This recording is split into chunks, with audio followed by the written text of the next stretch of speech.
This is John Jackson Miller, and you're listening to the Star Wars Canon Podcast. May the Force be with you. There are stories about what happened. It's true. All of it.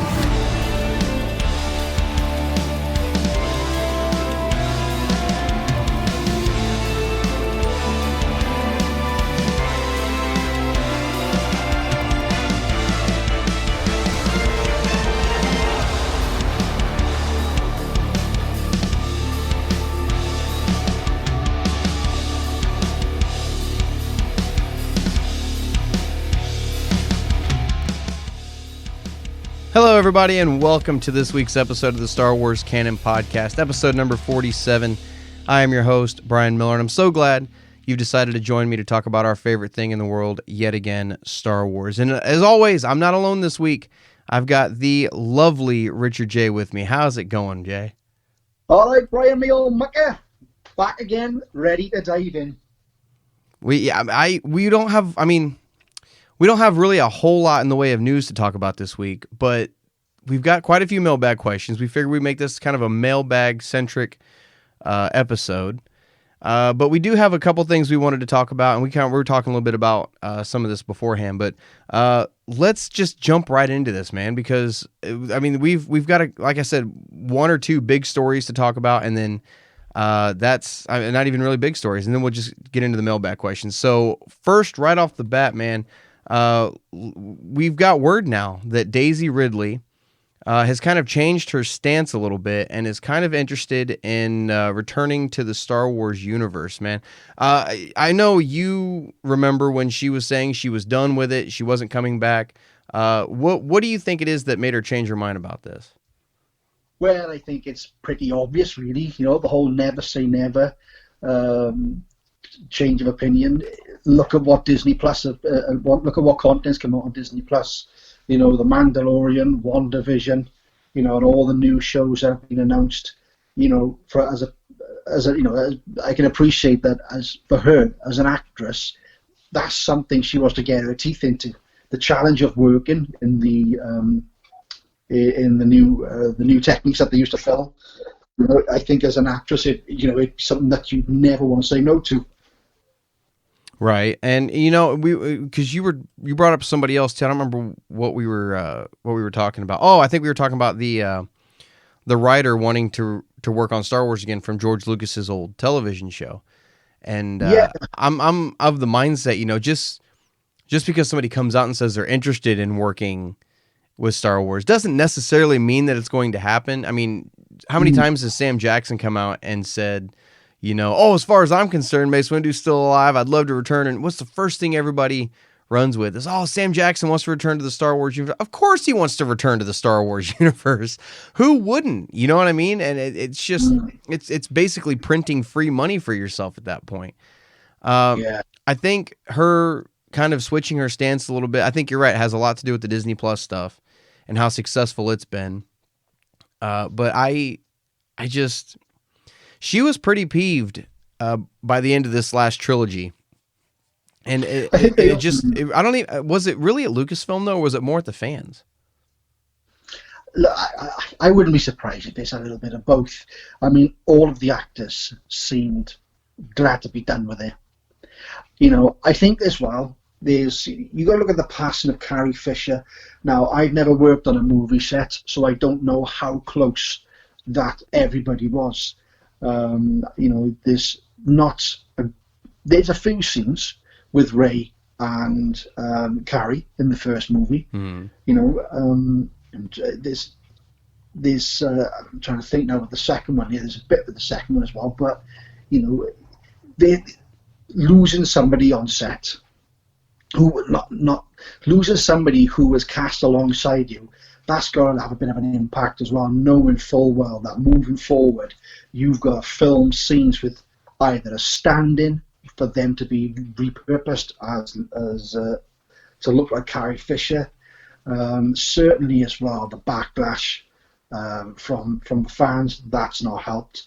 And I think as well, the whole treatment that they may have been given at the very beginning when JJ wrote the original script for The Force Awakens, they could very well have said, look, this is how I envisage the story's going to go, and look at what we got, you know. So I think from an actor's perspective, I know John Boyega was let down, felt very let down about the way his character went. You know, it's very possible that Daisy could have felt the same. You know, she wanted to really get into the drama and the nitty-gritty of things. And, you know, yeah, there were some really dramatic moments in The Last Jedi. Whether you like the movie or not is irrelevant. It's very dramatic at points. And I think the whole thing was very wishy-washy at the end. So I think maybe as an actress, maybe she felt let down by the studios for the third movie and just wanted to get out of there. Definitely the fans, you know, you couldn't escape the fandom, whether you were on social media or not. You still couldn't escape it. It was everywhere. But it's nice to know that whatever negative taste was left in her mouth at the end of the trilogy, it's nice to know that she's considering it. If it ever came across her table, there's another role for Rey. Would you be interested?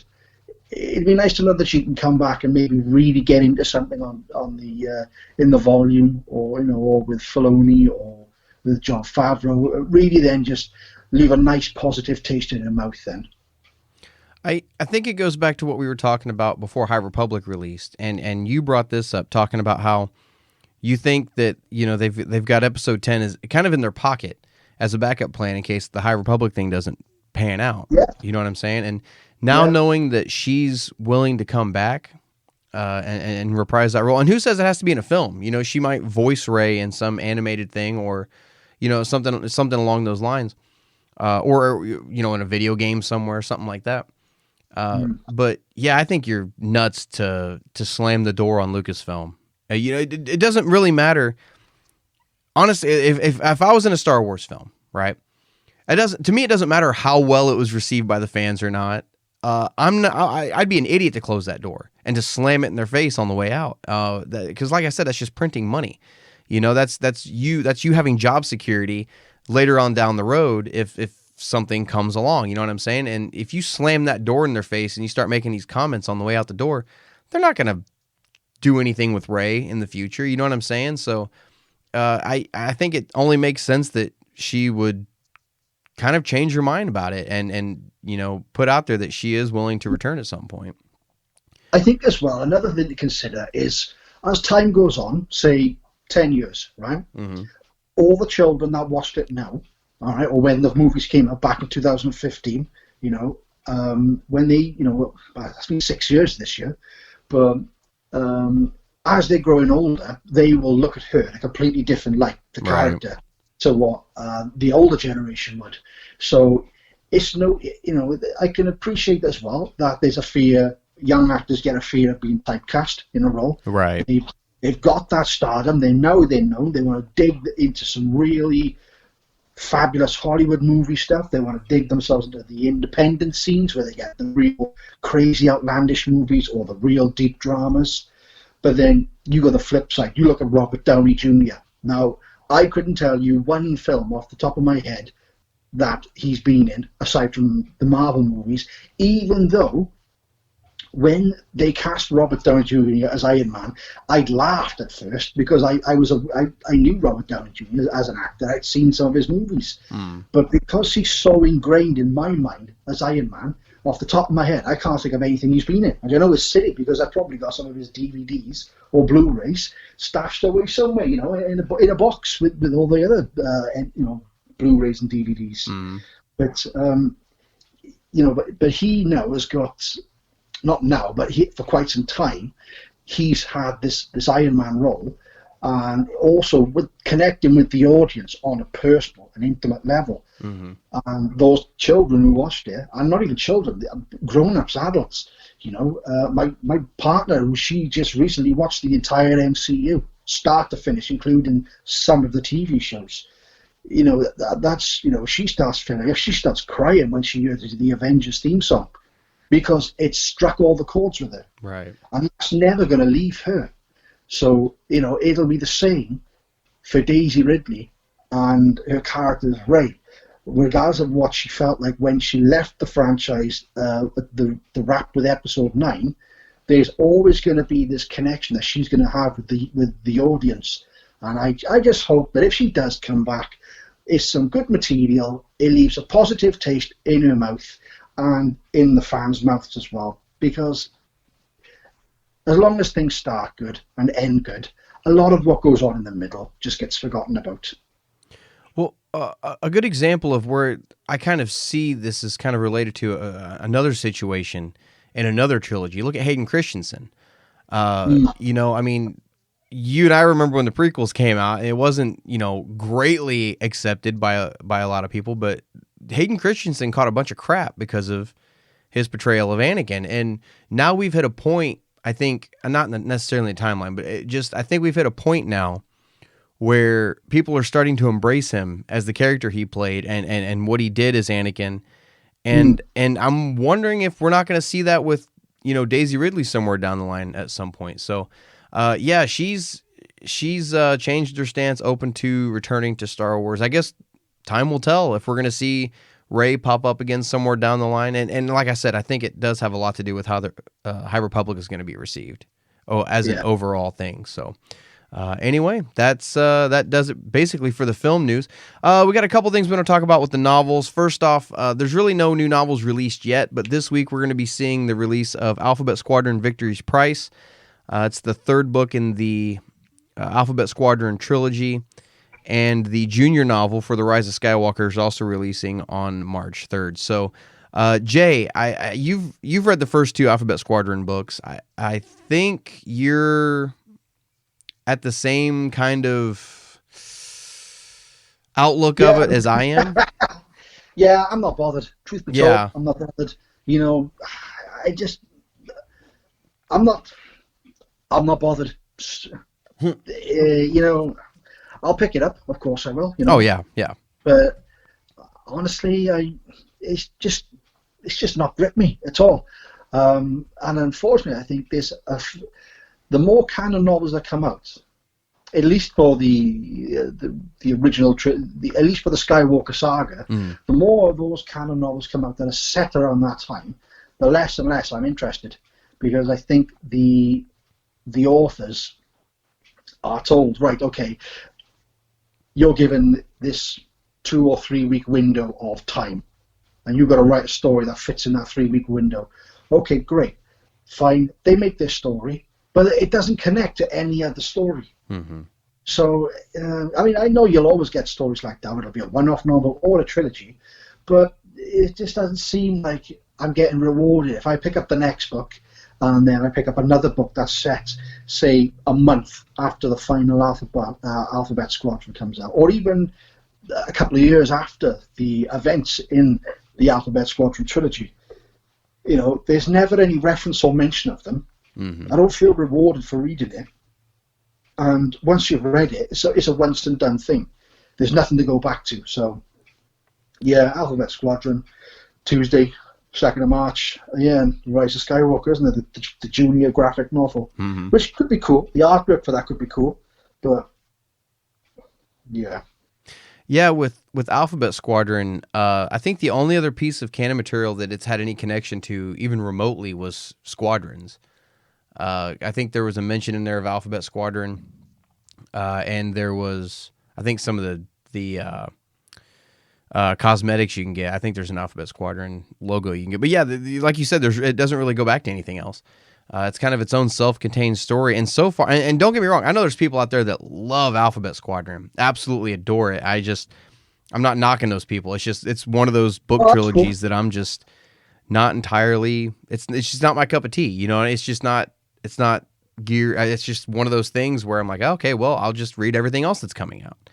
You know, like you said, I'm still going to pick it up. It's still going on the shelf with the rest of them. And that way we've got the trilogy proper on the shelf. But it's just not one that I'm counting down days for, that I'm really excited for. Matter of fact, I remember finishing Shadowfall. And I told Kirsty, I remember finally finishing it because it took me a while to get through the second one. And I looked at Kirsty and I'm just like, oh my God, I still have one more of these that I got to get through. There's still another Alphabet Squadron book coming in a few months that I'm going to have to get through. And that was 6 months ago, and I can't believe it's already here. So once I get caught up on High Republic, I'll probably try to buzz through that one as quickly as possible. It's going to take a minute, and see if we can't get that one out the door. And as far as the Rise of Skywalker Junior novel, cool. It like you said, it might be worth flipping through just to see if they've added anything extra, but I doubt it very seriously. Well, it's a graphic novel, so. Is that what it is? It's a graphic novel. Yeah, so the artwork might be cool to look at. Oh, okay.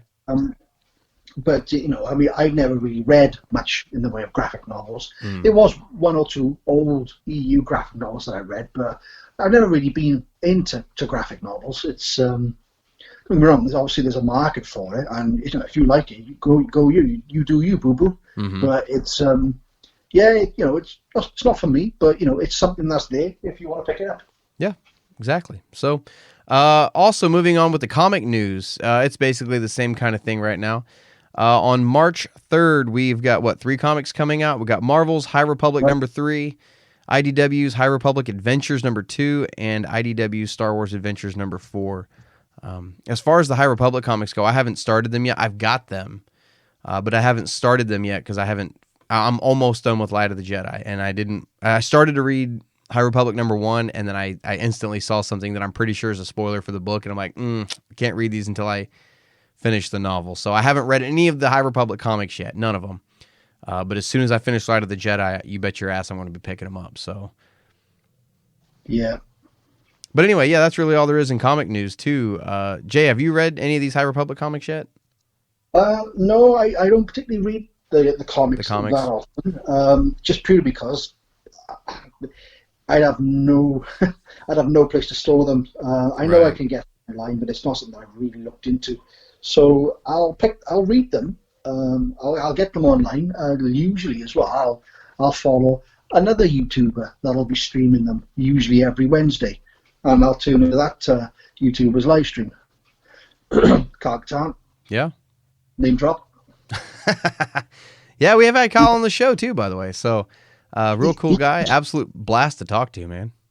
He's a great guy, and I tell you what, his live streams of the comics are great because he'll bring all of his own sound effects and he'll bring all of his own accents. And if you don't like an accent, you can just write in the comments, look, change it up. How about sticking this accent in there? You haven't used this accent yet, and he'll try his best, and he'll just do it live. He'll just off the cuff. So it's fun, especially when you're trying to watch him make blaster noises. Fair enough. If you guys are looking for comics this coming week, there you go. That's what we've got to look forward to. Honestly, the bulk of our news that we're going to talk about is right here in the television segment. We got a couple things to talk about. We finally got the release date for the Bad Batch. We've been waiting on this. We've been wondering. They kept saying that it was just going to be early 2021, spring of 2021, and now we officially have the date of May 4th. Jay, are you excited about this? Because I'm over the moon, ready for this series. I was one of the few people. I don't want to say the few people. I was one of those people that really loved that story arc in season 7 of Clone Wars. So, what about you, man? You ready for this? Oh, pumped! Absolutely pumped! I can't wait. Yeah, as you said, 4th of May is the debut. The second episode comes out on Friday the 7th, so we get 2 in the first week, and then it's going to be 1 episode then every Friday following on from then. So yeah, I can't wait, mate. I'm absolutely buzzing with excitement. Bring me more. I want it all.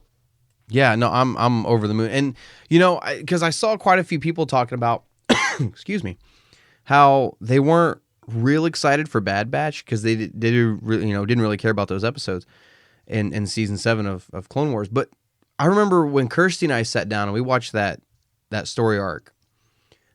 We absolutely loved it. We absolutely loved everything about it. Thought it was absolutely cool.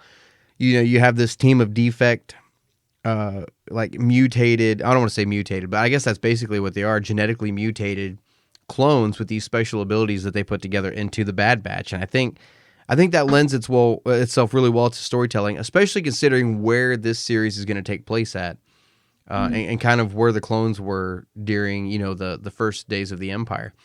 But yeah, totally looking forward to this. We're going to be putting up full reactions to those episodes on our Patreon account. I cannot wait to get this series out, man. I'm so excited. And the fact we get 2 in the first week, that's exciting too.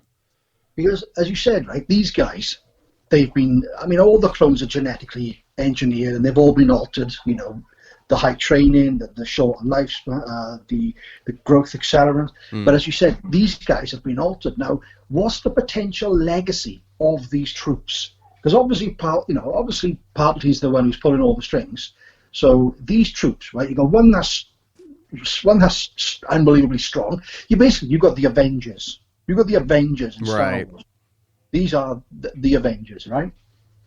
Now, is it a far stretch to think that Palpatine's going to be monitoring these clones and thinking, okay, well, I've tested out the strength on that one, I've tested out agility, you know, tactics on this one. I'm going to combine all what I've learned with these, and I'm going to put that into a future clone project. You know, like for example, you know, in Mandalorian we saw that figure in a tank. Couldn't quite make out what it was. Definitely humanoid. Right. And even as far as Snoke, how far does this clone treatment go? Mm-hmm. You know, are the Bad Batch just a bunch of troops that were defective, or were they engineered to be different, or they just get lucky? You know, unlike Clone Trooper 99, right. God rest his soul. You know, but did 99. Did they get? Did these guys, are they also defective but just happen to get lucky with the deficiencies, or were they purposely engineered with specific traits for a bigger purpose? So that I'm looking forward to, because I think, yeah, I can appreciate that, you know, with the season 7 of the Clone Wars, you only had a small window of opportunity to view each story arc before having to wrap it up. Whereas, you know, if we'd gone through, you know, another full season of Clone Wars, you probably would have had a lot more of those clones to build a sort of a relationship with. So the new show would be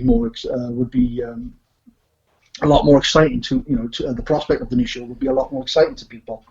But yeah, I'll take Star Wars. I watched Resistance. I'll take anything. See, you brought up legacy, and I think that's something we have to keep in mind. Every single TV show we've had so far, right? Whether it be Rebels, Resistance had its moments, but I mean, whether it's Rebels or Clone Wars, Mandalorian, all of these shows have really left, the characters in these shows have all left their footprint on the galaxy, in the overall picture. And, exactly. And the thing is, the Bad Batch is going to have... Oh, that was my phone going off if you guys didn't hear that. I'm such a nerd if you hadn't figured it out. These guys are going to have their own legacy in the overall arc of the universe, of the galaxy, of the Star Wars galaxy. So, yeah. You know, these season finales are going to be big. There's going to be big stuff going on. We're still going to have these cameos. They're still going to cross over with other characters that we know and love. Willing to bet a lot of money Vader's going to pop up at some point in this show. Like, it's the fact that we got Vader at the end of season 7 of Clone Wars. Spoiler alert if you guys haven't seen it. I don't know why you're watching this if you haven't seen season 7 of Clone Wars. But having Vader there opens that door. Vader's going to be fresh. You know what I mean? He's still going to be a new thing. The Empire is still so new in this series. And I think these clones are really going to leave their footprint on that, and I think it's going to be bigger than what a lot of people are even realizing that it is. So, very excited for that, though, man. Yeah, I'm ready for Bad Batch. Speaking of another television show that we're really excited about, coming December of this year is the Book of Boba Fett, man, and this is one we're gonna have full reactions up on our Patreon of this when it starts, but I cannot wait for this show. Jay, you dropped a rumor on me earlier before we started recording. What's going on with Book of Boba Fett, man? Well, the rumor is it's supposedly only supposed to be 4 episodes. Now, I don't know the runtime of each episode. Let's just say it's 30 minutes, right? Well, that's 2 hours. There's your Boba Fett movie, your 2 hours. So, I mean, if it is only the 4 episodes, then I think we're going to go straight from the Book of Boba Fett straight into Mandalorian, aren't we? Or was it Andor or Mandalorian? Because it's literally going to go from one, I'm assuming, straight into the other. Right into the next, yeah. The thing is, it makes sense as well, because you've got to... The way that Disney Plus has been running it is everything comes out on a Friday. Yes. Now, I don't know if moving forward, that's their plan, for all content comes out on a Friday. Because we're getting to the point now. You've got all the Marvel shows that are due to be released next year. You've got Obi-Wan. Is it Obi-Wan Kenobi next year? You've got Andor next year. Yeah. You know, you've got all these shows coming out next year, and Mandalorian season 3 is due out next year. If everything comes out on a Friday, you know, it's going to take you a week to catch up with all of it. Yeah, I mean, that's fine for me. I'll come home from work, I'll binge it. But, you know, one of the things they might be concerned about is if they drop 3 shows on a Friday, and those 3 shows will be watched by the same demographic of people, right? The people that like Star Wars and MCU. Oh, yeah. They're going to watch both shows. But will they lose out on viewing numbers, the high impact viewing numbers that they want to see? The minute the show drops, bang, they want that buzz on social media. They want the trending. So, tripling and doubling up on shows dropping on the same day is going to take the shine off one show while another show is trending, and then another show is trending. Right. So, you know, I'm guessing that their plan is to have one show, like in this case, WandaVision. But WandaVision stops, then we got Falcon and the Winter Soldier. Right? Mm-hmm. And again, same with Star Wars. Supposedly only 4 episodes of Boba Fett. Once that finishes, you go into the next Star Wars show about a month or 2 months, 3 months after. So there's plenty of time to digest what you've got. And hey, you know, it could be 45-minute episodes, could be an hour-long episode would be nice. But that's it. It's rumored to be 4 episodes only. I don't know if I have a problem with that, to be honest. Because like you were saying before we started recording, there's your Boba Fett movie right there that everybody wanted. And 4 episodes, I mean, if you do hour-long episodes, that's 4 hours. You could tell a good story in 4 hours with Boba Fett. And, you know, I think it's a good thing to not have all of these. Once in a while, you want to tell a story that's just a limited run. This is how many episodes it is. This is the story. There you go. Cut, dry, in the can, done. It's finished. Let's move on to something new. And I don't think that's necessarily a bad thing. Not every series that comes out has to be an ongoing series. You know what I mean? Yeah. And it all depends on the story that you're wanting to tell. Yeah, I think we've been spoiled Yeah. a lot by things like network television. You look at The Sopranos, right? Mm-hmm. Got like 21 episodes per season. Yeah. Now, sometimes it's hard to fit in 21 episodes of solid storytelling. There are episodes that are great, and then there are episodes that will be really boring. And that's what you don't want to risk. You know, that's what these guys don't want to risk. So, I mean, a worst case scenario, well, I guess that's really entirely up to your preference. But worst case scenario is a half-an-hour episode. So you've got 2 hours of content. Mm-hmm. Right? Because it's not going to be any less than half-an-hour episodes. Right. 30 minutes is the lowest that they would go on an episode. So worst case scenario, if it is only 4 episodes, you've got a 2 hour content. If they do hour episodes, hey, you get 4 hours of content. Right. Well, like I said, it all goes back to whatever story it is that they want to tell.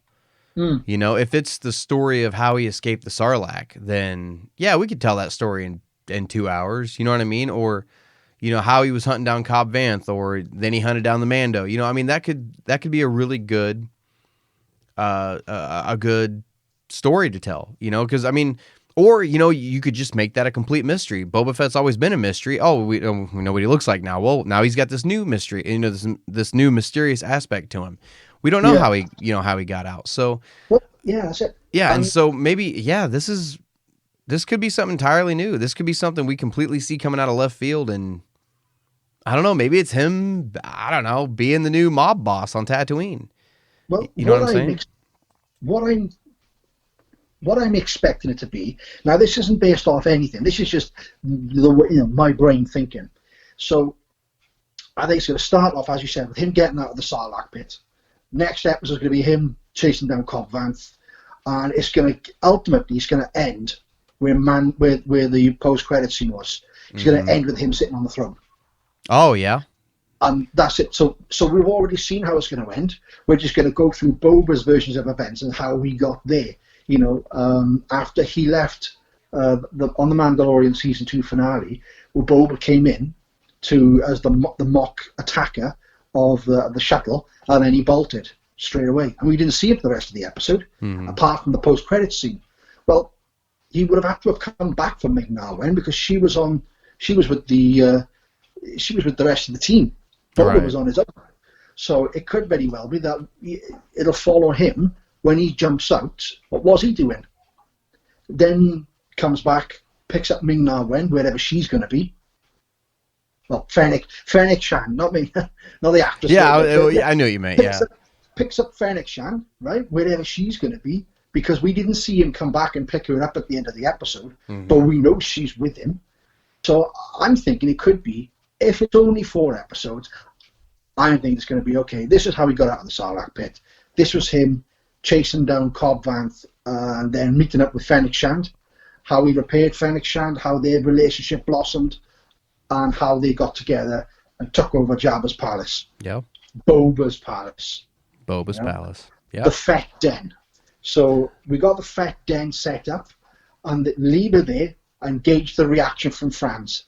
If the fans want more, then no, great, we can do it. If the fans didn't like it, they've only done 4 episodes, they haven't got to waste all the money going through all the writing, all the new scripts, all the stories, Right. and all the set designs. I think that's what it's going to be. It's going to be nothing but like literally a chapter of this book of Boba Fett as a taste, and see how the fans react. Either way, I'm excited for this, whether it's 4 episodes, 10 episodes, I don't care. I'm ready for some more Boba Fett, man. And I think it was last week we mentioned we got Boba Fett now. They're just going to milk that character as far as they can. I mean, why not? He's a fan favorite. I can't wait to see what they're going to do with this show. I truly can't. So, yes, Book of Boba Fett, rumored to be 4 episodes. We will see how that pans out. We'll see what that ends up being. So, the last bit of news we wanted to talk about before we get into the mailbag questions, video game aspect. A fan favorite video game, Republic Commando, is getting a remaster and a re-release on PS4 and the Nintendo Switch on April 6th. Jay, I played the crap out of Republic Commando. I've only ever played it once, but I played the crap out of it. You were every little nook and cranny on every map you could find, just looking at everything. This game came out. Matter of fact, we looked it up before we went live. It came out on February 28th, 2005. So tomorrow will have been 16 years since this game came out. And it was the first taste we were getting of episode 3 before it released. I absolutely adored this game. Jay, are you excited about this coming out on PS4, man? Well, I've got it on Xbox already, so Right. I've had it for about a year now. But yes, it's great for those on Switch and PS4 who's never played it. I temper your expectations because it hasn't, depending on how old you are, if you're used to these high crisp graphics, you may struggle with it. I'm used to Super Mario on the original Nintendo, right? I couldn't even make things out on the NES. It was just blobs on the screen. So when this came back on the Xbox store, okay, about $5, downloaded it, played it, loved it. You know, assuming the role of was it RC-1338 boss of Delta Squad again for the first time in years, was just magnifique. I'm looking up right now because I'm curious. Punch Geonosians in the face and watch their blood. Oh yeah, no, it was splatter. amazing. And then you get that visor wipe that cleans all the guts off your face. Yeah, I remember that little scan thing that went across your face and Yeah. burned it all off. I was looking to see if they were going to be or what engine they were using for the remake, because we were looking it up, and the original Republic Commando was the Unreal Engine 2. Oh, If that gives you any idea. Yeah, it's not a remake. They've not remade the game. They've just cleaned it up. It's So remastering it, yeah. I mean, I looked at the trailer, and the trailer certainly does look, clean. It's blatantly not the original Xbox game. But yeah, they've cleaned it up a bit. It's not necessarily a remake. It's just they've just scraped it up, polished it, spit shine, Yeah. right, and then on the parade they go. So basically what they did with Jedi Outcast and Jedi Academy and all those as well. But yeah, you know what? Completely off topic. Kind of, not really. One of the things that really got me with Jedi Outcast on PS4, don't yell at me. I'm one of those guys that has to play inverted on my video games. I'm weird. I started playing flight simulators. That was the first video games I ever played. So for me, it's just inverted was the way I've always played. And you can't invert Jedi Outcast. So I don't know because there was talk that they were going to be adding some new options to some of these remaster games too, to kind of update them. So, to allow people to be able to have those options on these remasters. So I'm hoping they do something along the lines with this one too, because I don't know if I can play a shooter game that's not inverted. That's just me though. I mean, that's nothing. I mean, that's nothing at all to do with the game releasing, but I'm hoping that they add a port for that as well. What if they're going to be updating the game, and then I want some online co-op? Oh, yes. Some cross-platform online co-op. The game would lend itself so well to it. Well, it's squad-based, yeah. It's squad-based. Whereas for those who haven't played it, their team is you plus 3 other troopers. And there'll be occasions where you'll go up to a door or you'll see cover and you can click. Well, for me, it'll be the A button. I'm guessing it'll be X on the PlayStation. Mm-hmm. But you'd click on the A button and you would inform your squad to take cover. And they'd breach and clear rooms. One would set an explosive on a door or would tamper with the door, to open the door. One would throw in a flashbang. Mm-hmm. And boom, that goes off, and then they just storm the room. It's great. It's great. It's a great game.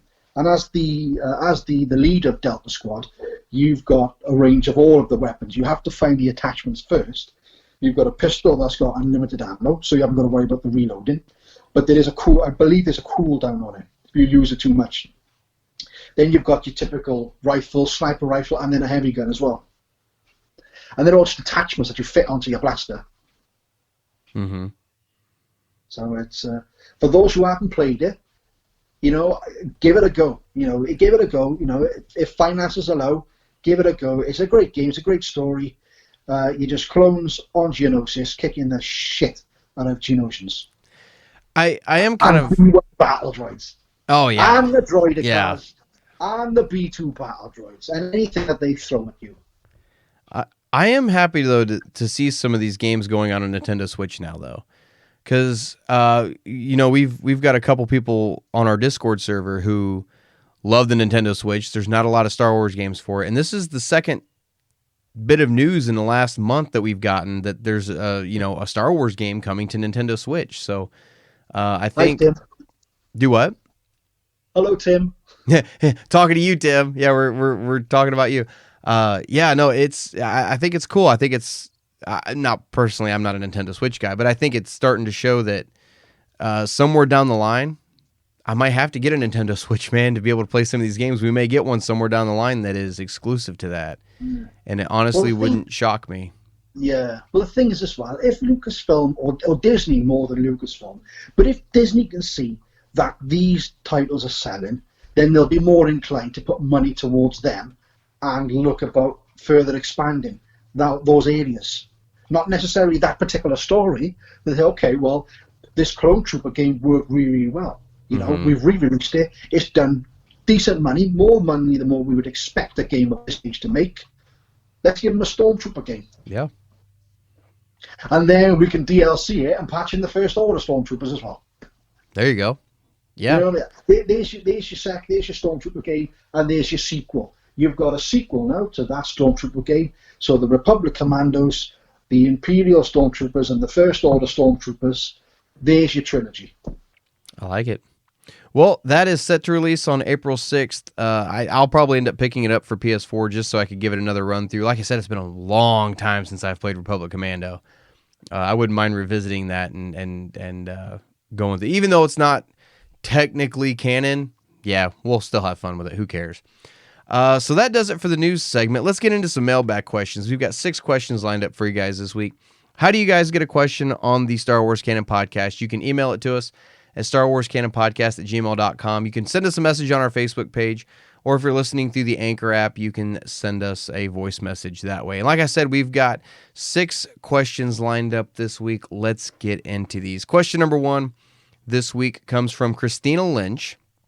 And Christina asks, hey guys, wanted to tell you I love your podcast and hope to see you guys grow more powerful than you can possibly imagine in the future. I I heard one of you on a recent episode say that there was a set of novels that made a good anthology story for Jyn Erso. I was wondering if there were any other individual novels that make good trilogies or anthologies. Thank you for doing what you do and being a light in the fandom. Thanks for the question, Christina. Jay, you're the one that made that original comment, talking about a story about Jyn Erso. What are your thoughts on this, man?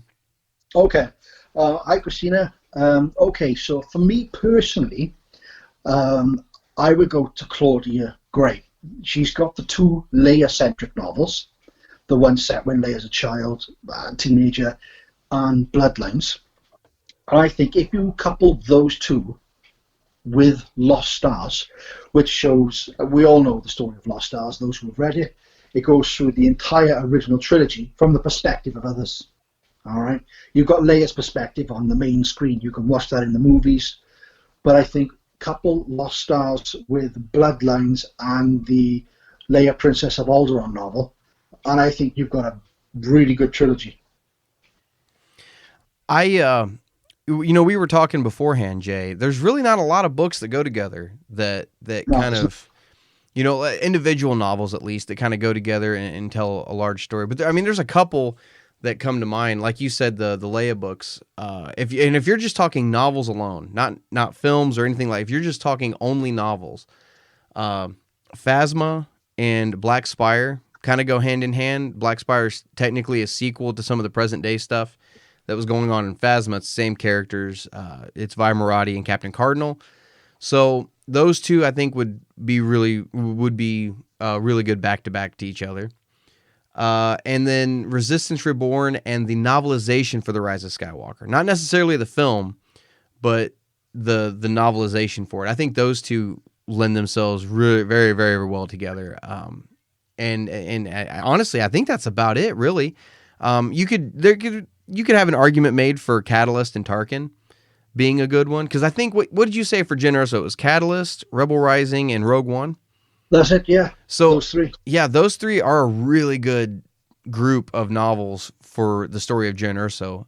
But I think Catalyst and Tarkin are a really good one too, if you read those 2 back to back. As a matter of fact, at the end of Catalyst, isn't Tarkin where you end up where he is at the beginning of the novel, Tarkin?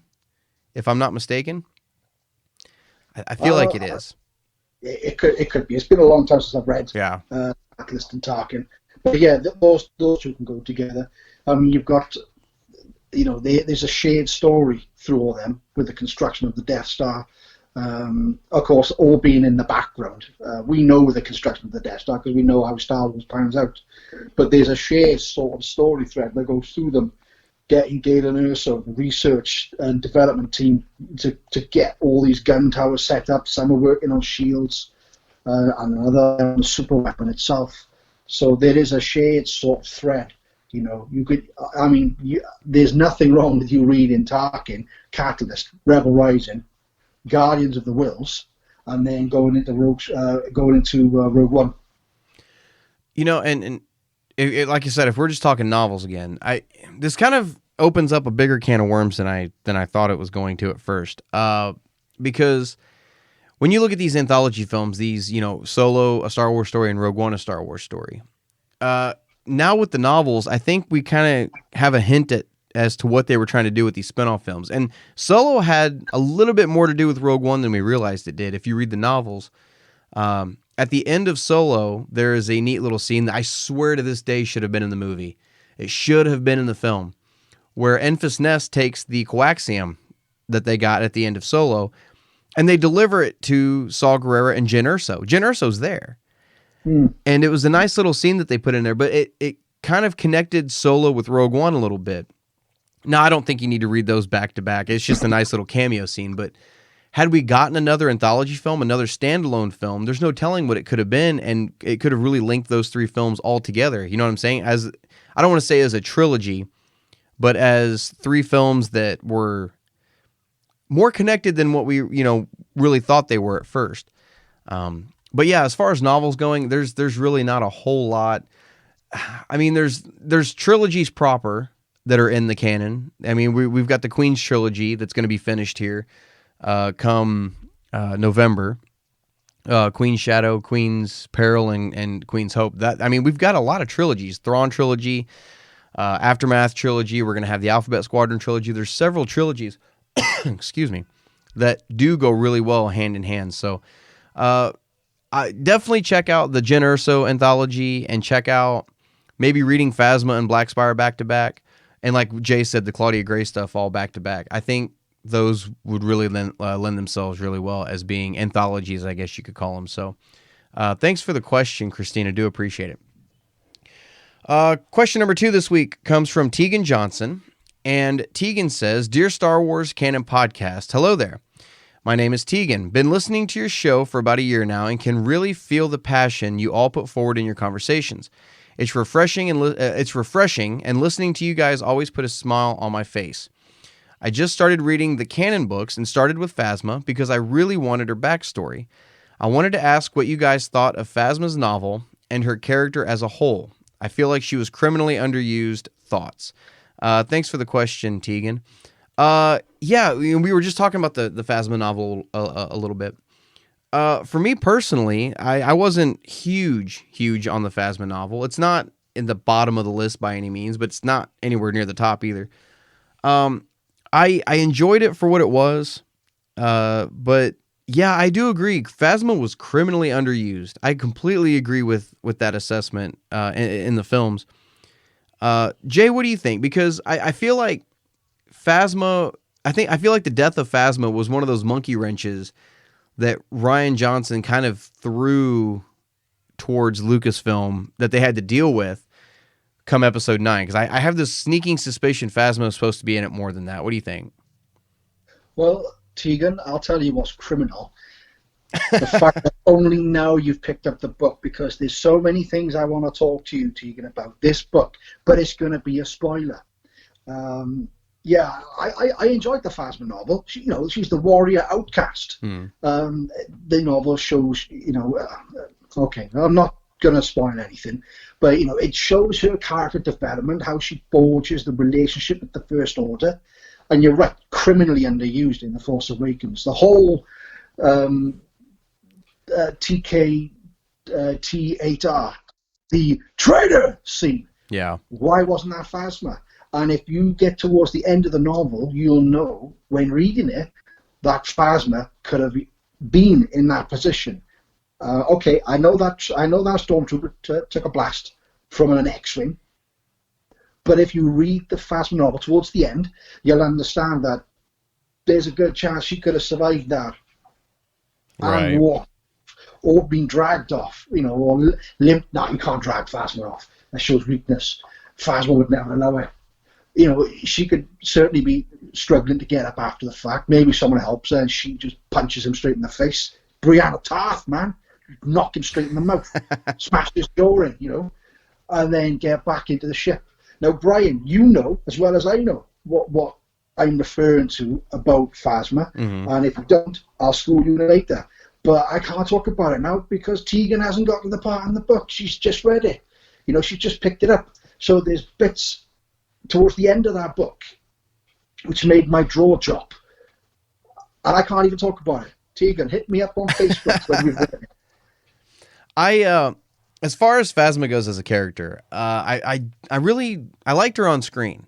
It was kind of an interesting dynamic having this stormtrooper who's that high up in the ranks that somehow got to where she's at, but still doesn't care about anybody but herself and is only out for her and doesn't give a shit who she has to step over in order to make that happen.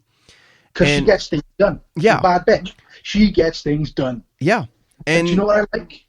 Just to cut you off, and I don't. No, you're good. I'm not gonna make a habit of it. The one thing I liked remember when that teaser came out, right back in 2014, and we saw Phasma for the first time, and it was a while before we found out that Phasma was a girl. Yeah. I love the fact that they didn't sexualize her. Yeah. That's a bad ass woman in that suit. You're right. And we've all seen Game of Thrones. We know Gwendolyn. Gwendolyn's a really nice woman. She, when she in interviews, she appears to be really nice, really funny. You see it in Game of Thrones. She don't take shit from no one. Yeah. You know what I mean? And as soon as people realize that's Gwendolyn Christie, Like, right, okay, I'm sold. Give it to me. And yeah, criminally underused. It was. She was robbed of her Star Wars moment. I agree. Yeah. More so, I think John Boyega was. Well, see, Phasma, she was more than just that chrome stormtrooper. She represented everything that was. She basically represented the evil of the First Order to Finn. And it was that demon that followed him all the way through Force Awakens, through a lot of The Last Jedi. I feel like it had to have come down to Finn and her fighting and him taking her out, but I feel like it should have been in the next film. I feel like they just did it too early. You know? Yeah, he should have stormed the Star Destroyer, right? Any other Star Destroyer. He should have stormed it, and she should have been on the bridge. Waiting for him, yeah. Like Mandalorian Season 2. And Finn's big moment, all right, he was supposed to be the Jedi, which is what I was hoping for when I saw the trailer, when he pops the saber open. We all thought that was going to be him. Mm-hmm. But, you know, and I've said to you before, after The Last Jedi came out, I thought, okay, come Episode 9, he's going to be General Maydean. He's going to be the guy that leads all the ground troops. This is going to be the guy that's going to say to the Resistance, I've had crack stormtrooper training since I was so young, I don't even remember what my name was. That's how young he was when he was picked up by the First Order. So he had this, and we see from The Force Awakens that the intro scene, it makes a point to show that these stormtroopers are crack storm elite troopers. When they come out, they just massacre that village. Yeah. The way they do it. Okay, it's easy to massacre civilians, but they did it. When you know, in a movie scene, typically when there's civilians involved, there's a lot of panic. I mean, they got to send troops off around the corner to grab the people who are running away. You know, it's different when it's one group of soldiers against another, because those soldiers are already hunkered down, bunked in, and they're ready for you. And so they've already set up strategic positions. But in The Force Awakens, they come out, they all run out of the dropship, they circle the entire village before they've all got a chance to react. Mm. And then they just massacre the lot. So I was expecting Finn to have his big moment in Episode 9 as the man who leads the entire boarding party and literally storms a Star Destroyer. Yeah. And just run right to the bridge and just give it a waffle. And give it a face full of his blaster. Bam. And had they explored that force aspect of Finn also, let's say, you know, in Episode 8, hell, he could have seen it in Episode 9. whipped out a lightsaber. You know what I'm saying? Like, yeah, no, I mean, he could have come when he left Phasma. He was a broken stormtrooper. He was scared. You were on the run, trying to get away from the First Order, and then you see him come face to face with literally his demons. You know, in Episode 9, but he's got the Force on his side now. He's got that lightsaber. It would have been cool as hell to see Finn fighting Phasma with a lightsaber and actually taking her out and completing that kind of that journey. You know what I'm saying? Of him defeating his demons and actually getting to that point. That would have been amazing character development across the trilogy for Finn. You know, so and because of how criminally underused Phasma was, I think the entire trilogy suffered for it. I think a big chunk of it was, because Phasma, you know, was Finn's double, wasn't it? As like we've just said. Yeah. Phasma and Finn, you know, they're big. And that stupid line, "Let's go, Chrome Dome." Oh God, you know what I mean? You know what I mean? That could be. I think that took away the seriousness of that event, the duel between them. But yes, like you said, he can either pull out a blade, you know, a lightsaber, you know, or he could have a small chat with Rey about it, you know, about the Force. So we establish in the movies that he is feeling the Force. And then when he's having his duel, then with Phasma, you know, she's beating on him. Now, if you've read the Finn novel, The Journey of the Force Awakens, there was a small Finn novel, and it shows you there, this guy was the unarmed and the battened champion, you know, in his regiment. He was the guy that could whoop anybody when it came to unarmed combat or saber combat, you know, or with those security bands that they use, you know. Even if it's just one Force, you know, even if there was no lightsaber, say she comes at him with a killing blow and he just screams "no" and just blows her straight back in the Force. Yeah. And then her helmet comes flying off or gets smashed into pieces when she lands, like it does, you know, in Episode 8, where he's got the crack in the helmets. And then she could just look at him in just fear. she needs to look at him with fear in her eyes, because she wouldn't have seen any Jedi. Because remember, the Jedi were all wiped out by Vader and Palpatine, so Right. it's very unlikely That she had seen anything of him, yeah. That's because we've had no Luke content so far. So Phasma could have met up with Luke. I don't know. Right. But there's no content that she has or has any knowledge of how how exactly it works. Yeah, she's seen Kylo, but she's not seen anybody else to know if Kylo is the run of the mill or if Kylo accepted the rule. Yeah. Who else would she have seen? But I think if we'd seen that and Finn just like throws it up against the wall as she's about to give Finn the killing blow, and she screams at her, "Ah, get out of my face!" I just pushes her back. Mm-hmm. Buckles her legs or buckles her spine. As she goes flying over the back of a computer and just busts her spine or vertebrae on the monitors. She just looks at him petrified. He just walks up and just one shot. Don't make a big deal out of it. One shot, end it. Yeah. Yeah, so I will say this about the novel real quick before we move on, though. I think Phasma was one of the most brutal canon novels I've ever read. I will say that. There's one scene in particular, Jay, I don't know if you remember, there's an arena scene. Yeah, I remember the arena. Yeah, oh my God, there's some brutality in that. I mean, don't get me wrong, there's parts of the book that I absolutely adored. Yeah, I absolutely love. And my jaw dropped. But yeah, I do. I think Phasma was criminally underused. Maybe I need to go back and reread Phasma again because Brendel Hux, General Armitage Hux's father. All that. Yeah. The ship he was flying. What happened to the ship? Don't say anything because Tegan hasn't read it yet. Oh, I'm not saying nothing. My lips are sealed, man. But you know exactly where I'm coming from. That's why I can't talk to Tegan about it, because it's a spot. If I do, I'm going to ruin the novel for her. So Tegan, come back to me when you finish this novel, because there's so much I can talk to you about it with. Fair enough. Well, thanks for the question, Tegan. Do appreciate it. Question number 3 this week comes from Andy Carr. And Andy says, "Hello, chaps. Greetings and salutations. I have a question for Brian and crew.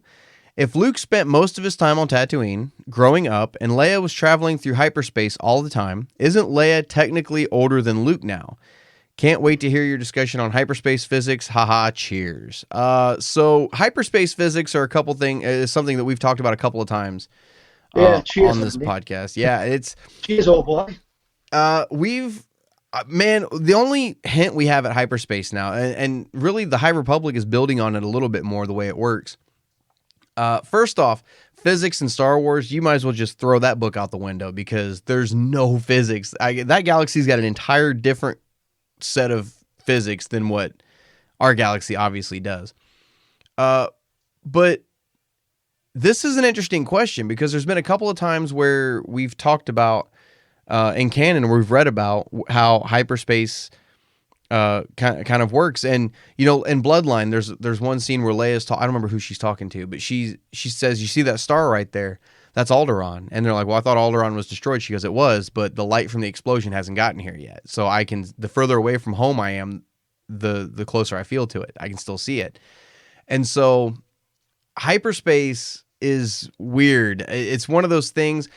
The way they described it so far, Jay, correct me if I'm wrong, I think Light of the Jedi kind of has had the best explanation so far. How it's almost like a pocket universe. How it's its own space-time continuum, and when you go into hyperspace, you're going into this different fold of space-time. It's kind of weird. Jay, what do you think, man? Because it's, like I said, it's over the top for me. It's, yeah. Yeah. Cheers, Andy. Thanks for such a funny question. I know Andy was laughing when he wrote that. He must have been having a laugh. So credit to the boy for a good sense of humour. But no, yeah, I mean, obviously, when it's a fantasy film, physics don't really work, especially when they did this back in the 70s. Right. So, certain programs like Star Trek, they tried to make physics for it, to make it grounded in some element of reality. It wasn't the case for Star Wars. Now, moving on then to the 90s, the late 80s and the 90s, there were reference material that was published that would try and give specifics, how an engine would work on a certain ship, to how much that would generate in hyperdrive, so how much your journey would take. I spoke to Pablo Hidalgo after The Last Jedi, just before, Twitter became an absolute meltdown. Oh, I remember that. And I asked him, I said, how fast was that particular ship going, the one that Finn was traveling on to go to Canto Bight? Because I couldn't find the specifics for that ship online. Mm-hmm. And his exact words were, to me, it goes at the speed of plot. Yeah. And I read that and I was like, what? And I questioned, I said, what do you mean? So it'll go as fast or slow as the story dictates. It's like, oh, okay, all right, fair enough. But I mean, in terms of light speed, it ain't gonna happen, is it? She's not going to be any older than him. And you can't move faster than the speed of light. Right. Otherwise the particles that make up your body would appear before your body even arrives. Mm-hmm. So there's the real world. There's your real world basic physics on the matter. I know that there are elements that there are certain neutrons or electrons that they can start to see, but that's an electron, not the rest of the particle and the atoms that go with it. So literally, part of your body would be visible before your body was physically there. Right. So yeah, Luke and Leia are the same age, Andy. Stop winding us up now, sunshine.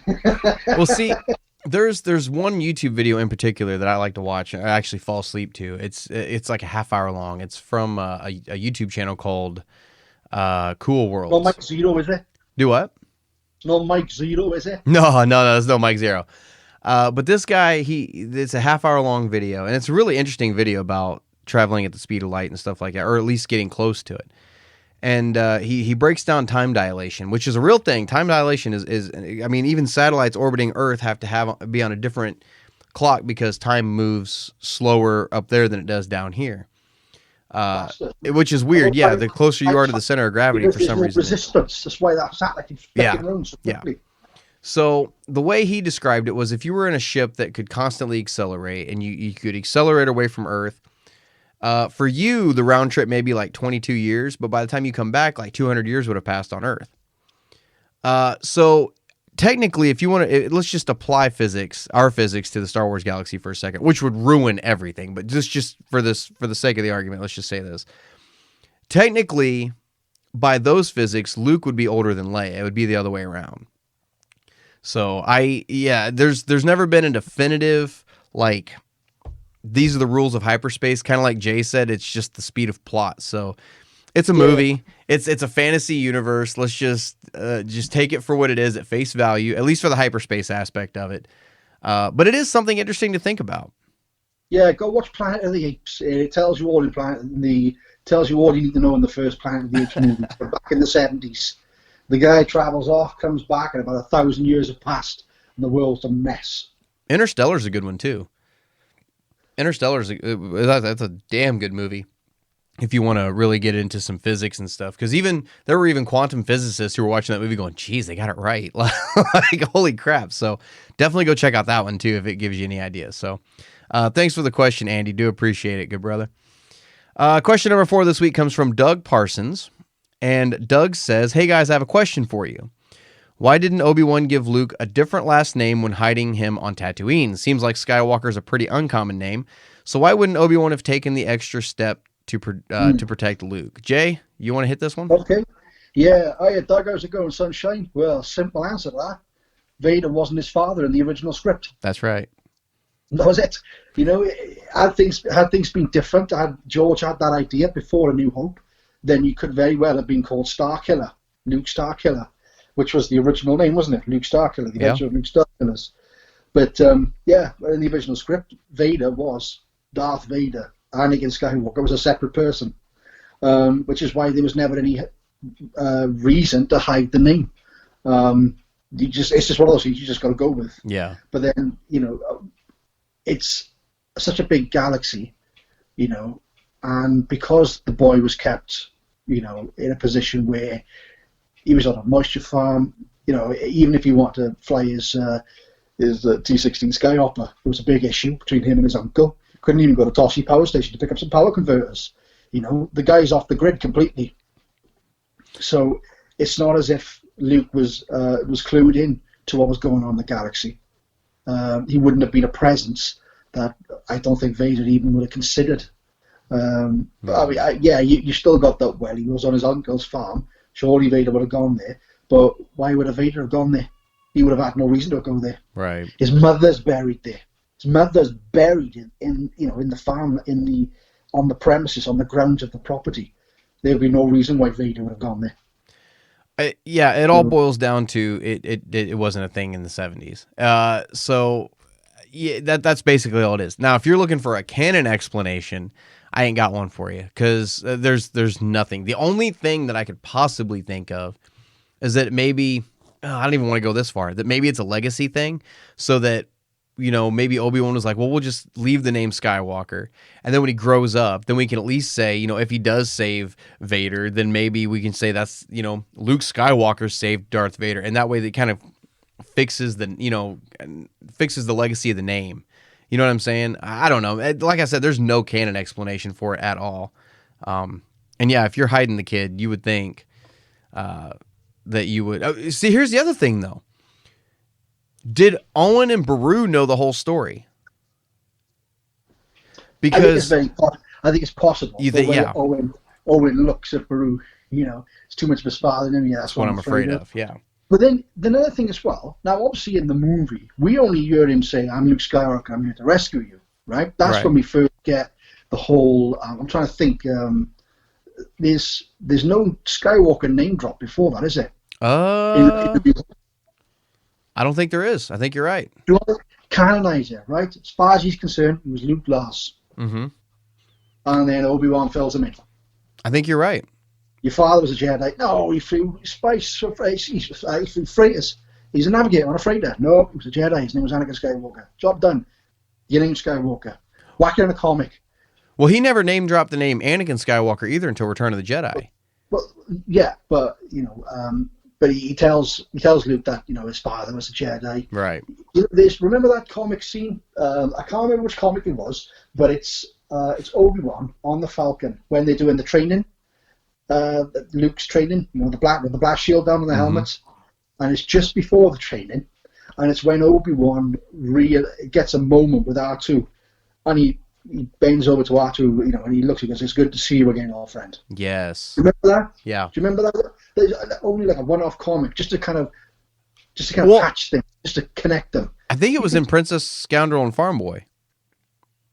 Or was it in a comic too? Because I don't remember it being in a comic. I remember that being in The Princess, the Scoundrel, and the Farm Boy. I saw an illustration to this, so unless there was so it had to be in a comic somewhere, yeah. Because it was old Alec Guinness hunched over the droid in a similar sort of pose to Leia hunched over the droid when she was given the Death Star plans to him. But you could easily just fit that in a comic. Yeah. You could easily fit into a comic where they're talking. Say four comics, right? And it'll be Luke and Obi-Wan training on the Falcon. Expand that one scene out so you see all that goes on before that scene, where with Obi-Wan clues him all in, or he could even be right on the speeder ride. Oh yeah. He says, he comes after the homestead has been burnt to a crisp. He comes back to Obi-Wan and says, "I want to wait. There's nothing for me here. I want to weigh the ways of the Force and become like a Jedi like my father before me." Mm-hmm. Obi-Wan can clue him in on the right to Mos Eisley. Yeah. We don't know, because the name's not mentioned up until when he bursts in to the prisoner cell block to rescue Leia. That's when he introduced himself and his name in full.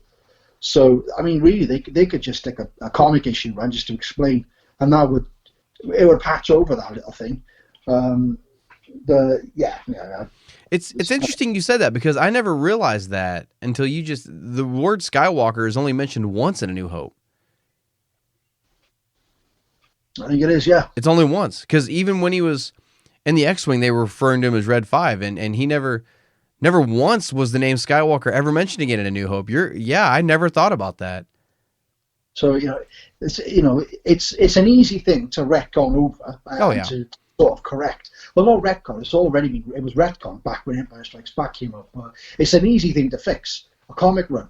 Either have it Luke getting clued in, sort of clued in to what Obi-Wan wanted to tell him. About the certain point of view. This is your name. This is who you are. You were Anakin Skywalker's son. Right. His only child. You have no siblings. Anakin is dead, long dead. Good friend, good pilot, all around nice chum. So yeah, you're right. Yeah. And then it lends then more to that scene between the two. And in Return of the Jedi, he told me that my father would be. He told me that Darth Vader killed my father. It lends more then to that scene. Yeah. No, you're completely right, because you're right. That's all it would take is just even a short story, or like you said, a comic. Maybe Luke never even knew his last name was Skywalker until then. Yeah. You could stretch it out and have 4 comics. You could have a good training sequence. You could have training, conversations on Tatooine on the way to Mos Eisley. Then you can have conversations then on the Falcon, and then you can see panels and panels, just all the training that Luke's getting. Yeah. Literally the crash course training, training on focus. That's really all it's going to be, and a little bit of history lessons. I think you just stumbled onto a new theory. I'm serious, because I never once realized that he only ever said, "I'm Luke Skywalker" one time in A New Hope, and it was after they left Tatooine. Maybe he didn't. Everybody's talking about, why did he go by the name Skywalker? Maybe he didn't. Well, I mean, I think he did. Actually, now I'm thinking back to some of the comics. There's no reason they couldn't retcon that. Yeah, I'll be damned. I never even thought about that. So, Doug, let us know your theory, man. Let us know in the comments section. Anybody out there, let us know, why do you think Luke went by Skywalker anyway, even though the most powerful Dark Force user in the galaxy was after him? So I'd love to hear you guys' thoughts on that. Thanks for the question, Doug. Question number 5 this week comes from Dave Martin. And Dave says, "Hello there, Star Wars Canon Podcast. I love your show and how far it's come. Looks great, sounds great. You guys are truly a beacon of light for the Star Wars fan base. Thank you for that." Thanks for the kind words, man. I do appreciate that. I lost where I was. Where was I? There it is. I was rewatching The Force Awakens the other day, and something crossed my mind. Where did R2 get the rest of the star map that led to Luke? If Luke didn't want to be found, then I doubt he gave it to R2. What is your take on this? Thanks for the question, Dave. Jay, wasn't it mentioned somewhere, I think in one of the novels, it might have been the novel for The Force Awakens, actually, that R2 got it from the Death Star? Or was that something that came out afterwards? Dave. I'm not sure necessarily about the map to Luke Skywalker. Certainly the map could have been picked up from the Death Star. But I mean, ultimately, it's not like Luke would have given him a map. He's an astromech droid. He would have plotted the courses, that Luke wanted to take. Now, it's very possible that Luke erased his memory after the fact when he dumped him off with Leia, and they've just been piecing it together ever since. Because again, as we've all mentioned time and time again, there's literally zero Luke content. Yeah. So it's all up in the air because nobody has any idea. It's not like Luke gave the guy a map. Luke didn't give necessarily the droid a map. Luke would have just said, "Look, we need to plot these coordinates. We're going to go to this place." He's an astromech droid. He's a navigator. He would have had all of those details, all of those flight logs embedded in his memory banks. And it's possible that Luke then had his memory wiped, or asked Leia, wiped the memory. Maybe they did, maybe they didn't. And there's maybe a few pieces missing. Maybe Luke did wipe the memory of that particular journey from strictly from the memory banks, and they've been using splicers and hackers to piece it together, and it took years for them to piece it together. I don't know, because there's no Luke content to give any explanation to any of it. The only clue I can think of is in The Force Awakens when Kylo is interrogating Rey, and he takes his helmet off in front of her, and he says he's carrying a piece. He's talking about BB-8. He's carrying a piece of a navigational chart, and we have the rest recovered from the archives of the Empire, but we're missing that one piece. So that's the only clue I've got, is that the Empire did have it beforehand, and I think I did read somewhere that R2 ended up downloading that same data when he jacked into the Death Star to find Leia. But at the same time, why would there be a map to Ahch-To in the Empire? You know what I'm saying? Like, it's got the makings of a plot hole, but I'm not entirely sure I really want to call it a plot hole just yet. Yeah, well, I can appreciate the Empire would want to find Jedi temples, right, because Palpatine would have used them, to his will, and then exploited them and then destroyed them when he's finished. Mm-hmm. So I can appreciate why there would have been a lot of data there, but but why wouldn't the Empire have had the whole thing? The same reason why there was a planet missing from Attack of the Clones. Erased from the archives. When Yoda, punked Obi-Wan in front of all the kids. Yeah. Lost the planet, have you? When he punked Obi-Wan for losing a planet. Right. So it's just the same as that. You've got to think something is so big, it's something that's going to the next. But I mean, the way, I don't think it was necessary. I know they say in the film it's a map that leads to Luke Skywalker, mm-hmm. but I don't think it was literally to Luke. Yeah. I don't think there was a file in the Empire that said this is Luke Skywalker. map to Skywalker. Pieces of a map which they can cross-reference with R2's memory banks and navigational charts, and to find out where he could be. But from the Empire's perspective, or the First Order's perspective, obviously Kylo, I'm assuming, would have some indication or some impressions as to where his uncle would have gone. And again, it's just narrowing it down, trial and error. Is he on this planet? No. Right, let's move on to the next one. That's the last piece. I'm more interested in how Lorsan Tekka got a hold of the rest of it, though. To be honest, to me, that's the more interesting story. It might have been given to him by Luke, because he was from the what was it called? The Church of Santa, or the Church of the Force. Yeah. Him and Luke, when where the story goes that after Return of the Jedi, him and Luke were quite close. Lorsan Tekka believed in the Force, and they were allies for quite some considerable time, getting things set up. As to how far that story goes before we get to Force Awakens, I don't know. Was it a case of cut all contact after Ben had turned? Were they in constant contact before then? Mm-hmm. Or was contact cut the minute Luke said, okay, this is my end game, this is my new temple, thanks very much, here's where I'll be if you need me.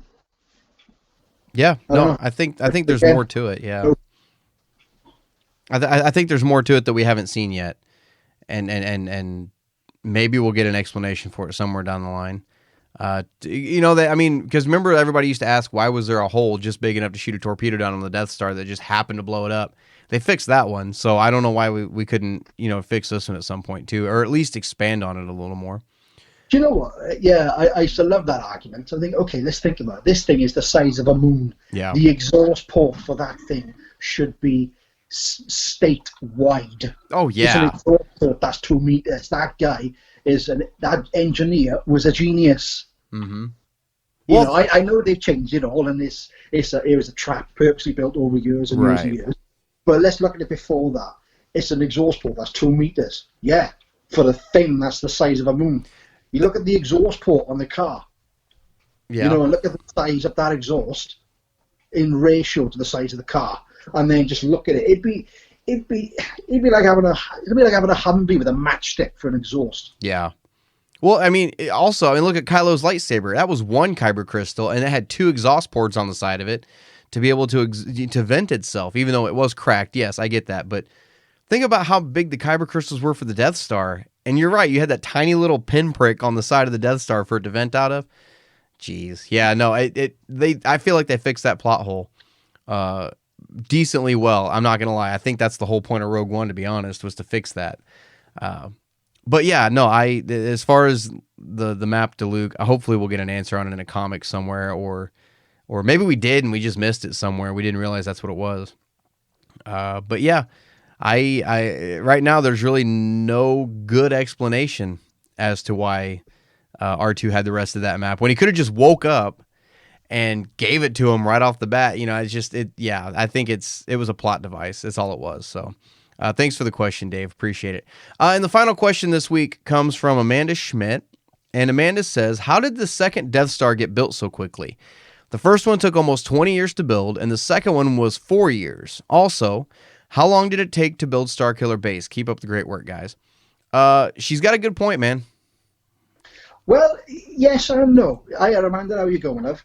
So, okay, you've got some of this you can reference to the novel Catalyst. So you've got the Imperial R&D, research and development, as just they spent years modifying the Geonosian design for the Death Star. Mm-hmm. And again, in Catalyst, you see that there's all those different projects. There's one for planetary shields to protect weaker planets. Mm-hmm. There's turbo laser turrets. Then there's the super weapon, where it was like an energy source of that they were supposed to be like a generator, wasn't it? The whole super weapon was supposed to be powering up all these cities and planets, with cheap renewable energy. So the Geonosian plan had to be modified. It took years to do because Galen Erso was on the run for God knows how long anyway, and they couldn't complete it until Galen Erso came on board. But once they've completed it, all they got to do is follow the blueprints. Just say, okay, here's the blueprints for the completed Death Star. Okay, go build another one. Bigger this time, but make it bigger. Yeah, make it bigger, but make it fire faster than the original. In reference to the second part of that question, Starkiller Base took around 47 years. Mm-hmm. All right, because we see it in Fallen Order, which takes place 5 years after Revenge of the Sith. And it was mentioned that Ilum was being hollowed out in Catalyst. Yeah, you see it on Fallen Order. When you go back to Ilum the second time round, there's a big trench in the middle of the planet. Mm-hmm. And it's 47 years. Now, obviously, the planning before that probably would have been, another 10, 15 years maybe. That could have been something that was planned by Darth Plagueis, as far as I know, because we don't know. Right. It wouldn't have been just something that Palpatine just woke up one morning and thought, I'm going to do this for the whole planet. So the planning phase could have been that could have been something that was planned out decades in advance. But the start of the construction, 47 years. Yeah, as far as the Death Star part of it goes, all the research was done by the time the first one blew up. And that's what like what Jay said, that's what a lot of the first one was trying to figure out how to build this damn thing. And like you said, Galen ran off for the longest time. But most of that research wasn't centered around the station itself. I mean, that was pretty cut and dry. It was just rooms, lights, switches, doors. That's pretty cut and dry. It was the weapon that took so long to develop. And once they figured out how to build that weapon, then it was easy as hell to build a second one. I mean, all you got to do is build a big-ass battle station and build a new weapon. But most of that time, that 20 years, was researching it, trying to figure out how to make it work. And then they even mastered the design too, because at some, by the time you get to Last Jedi, they had miniaturized versions of it for the door ramming cannon. You know what I'm talking about? Well, you mean Rise of Skywalker on the bottom end of the Star Destroyer? Yeah. It's like the novel Darksaber, isn't it? It's just it's just the Death Star laser, which looked like. Well, I know for those who might not have read the EU novel, Darksaber is not the Darksaber we know. Right. It was a ship, and it literally all it was the Death Star super laser with propulsors on it. Yeah, that was it. And they called it Darksaber because the Hutts that took control of it thought it looked like a lightsaber hilt. Mm-hmm. And then when the beam came out, there's your blade. And it was the lightsaber blade, the green blade that Luke wielded on Tatooine above the Sarlacc pit. But I mean, go back to Rogue One, where Galen Erso has that speech on hologram. Mm-hmm. Saw Gerrera's got the speech and he's listening to it. It says there, after they captured him, he spent some time considering his options, and then he learned to lie. That sounds a bit weird, but he learned to lie, and then he spent years sabotaging it, piece by piece, slowly sabotaging it. Yeah, and but it all just goes back to research. That's the like you said, they already had the blueprints for it, so that was the bulk of why it took so long. It really was, because honest to God, it doesn't matter how big the Death Star is. That cannon is still the cannon. You know, what I'm curious of, it's not how long it took him to build it. I'm wondering where the hell they got that much more kyber to power this one. That's the thing that I'm wondering. Any planet really that anything that's Jedi temples, any place could have got that from. It's a fair question, I think. And I think it's one that a lot of people really. It's plagued the Star Wars community for decades. How'd they build the second one so damn fast? And we even had those questions about like she said, like what she brought up with Starkiller Base. How'd they build Starkiller Base so damn fast? Well, now we know they were working on it way back when. So I hope that answers your question, Amanda. Thanks for sending it in. So, Jay, you think that's gonna wrap it up for this episode? Yeah, man. Cool. Thanks, guys, for hanging out with us this week. We sure do appreciate it. If you guys wanting some more content for the Star Wars Canon Podcast, make sure to check out our Patreon account. Head over to our Discord server as well. The link for that's going to be in the description of this podcast on whatever platform you're listening in on. So, guys, if there's Jay, if there's nothing else, I think that'll do it for the week. Yup, no. Cool. Well, thanks, guys, for hanging out. We sure do appreciate it.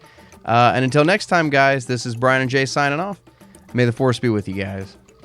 Always.